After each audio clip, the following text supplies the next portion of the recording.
యాదాద్రి శ్రీ లక్ష్మీ నరసింహస్వామి వారి సన్నిధిలో ఆర్జిత సేవలు ప్రారంభమయ్యాయి. వార్షిక బ్రహ్మోత్సవాల అనంతరం పలువురు ఆలయ సిబ్బందికి కోవిడ్ సోకడంతో తాత్కాలికంగా నిలిచిపోయిన ఆర్జిత సేవలను నేటి నుండి పునరుద్ధరించారు. కోవిడ్ నిబంధనలు అనుసరించి ఆలయంలో భక్తులు సామాజిక దూరం పాటించేలా ఆలయ అధికారులు చర్యలు చేపట్టారు.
యాదాద్రి లక్ష్మీ నరసింహస్వామి వారి ఆలయంలో వార్షిక బ్రహ్మోత్సవాల అనంతరం ఉద్యోగ అర్చక సిబ్బంది అందరిలో కరోనా వ్యాధి ప్రబలడం వల్ల ఆర్జిత సేవలను నిలిపివేయడం జరిగింది.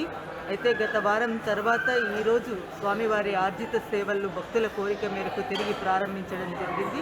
ఈ ఆర్జిత సేవలన్నింటిలోనూ కూడా భక్తులు పాల్గొనేందుకు వీలుగా అన్ని ఏర్పాట్లు చేయడం జరిగింది. కోవిడ్ నిబంధనలను అనుసరించి ప్రతి ఒక్కరూ విధిగా మాస్క్ ధరించి సామాజిక దూరాన్ని పాటిస్తూ ఈ ఆర్జిత సేవల్లో పాల్గొనేందుకు వీలుగా ఏర్పాట్లు చేయడం జరిగింది. కాబట్టి భక్తులందరూ